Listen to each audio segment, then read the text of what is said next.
O último profeta da Bíblia, na tradição profética de Israel, foi o profeta escolhido por Deus para ser o precursor de Jesus Cristo. O ministério de João se focava no arrependimento e preparação para a chegada do Messias.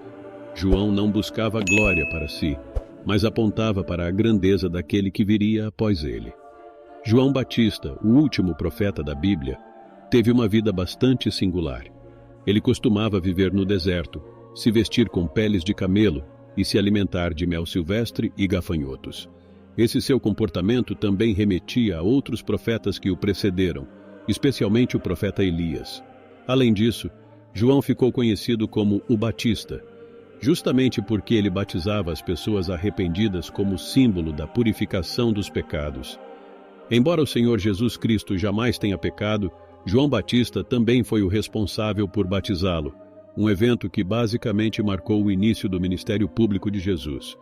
Foi ainda João Batista, como o último profeta, que apresentou Jesus Cristo como o Cordeiro de Deus, que tira o pecado do mundo. Por que João Batista foi o último profeta? Para falar de João Batista como o último profeta da Bíblia, primeiro é importante considerar o contexto maior do ministério profético na história bíblica. Curiosamente, a primeira profecia registrada na Bíblia foi proferida pelo próprio Deus logo após a queda do homem. Foi Deus quem anunciou pela primeira vez a vinda de um Redentor capaz de resolver o problema do pecado, conforme Gênesis 3,15.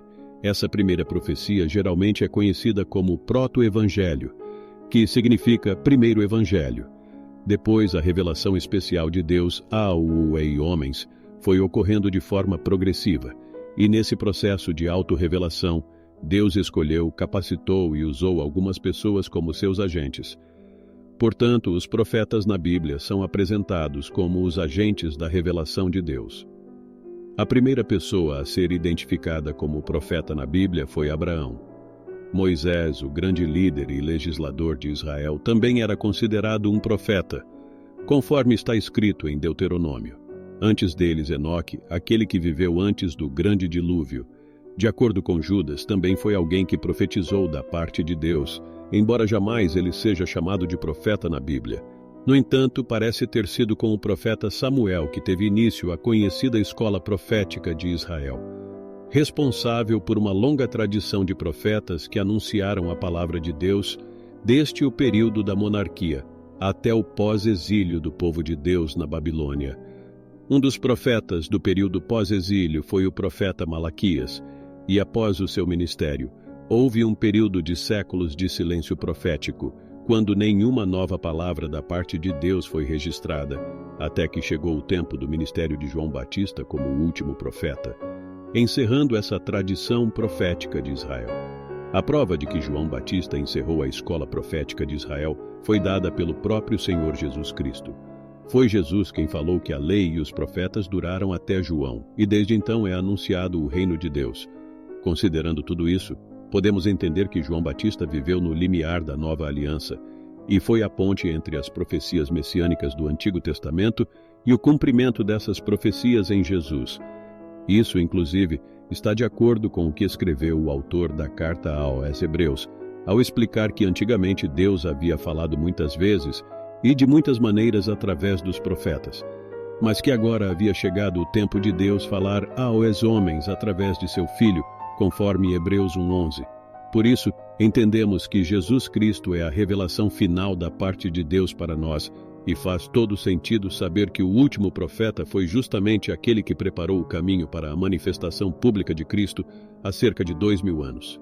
Muitas pessoas não entendem corretamente como João Batista pode ter sido o último profeta, se na Bíblia há o registro de outras pessoas que profetizaram após ele. De fato, no tempo da Igreja do Novo Testamento, o texto bíblico cita pessoas que profetizavam entre os cristãos, como por exemplo Ágabo e as filhas do evangelista Filipe, conforme está escrito em Atos. No entanto, esses profetas neotestamentários eram de um tipo bem diferente daqueles que pertenceram à tradição profética de Israel e que estiverem envolvidos em eventos cruciais da história da redenção que culminou na encarnação do Filho de Deus. Um exemplo claro disso é que nenhum desses profetas trouxe qualquer nova revelação divina que se tornou doutrina para a Igreja, e nem produziu qualquer escritura da parte de Deus.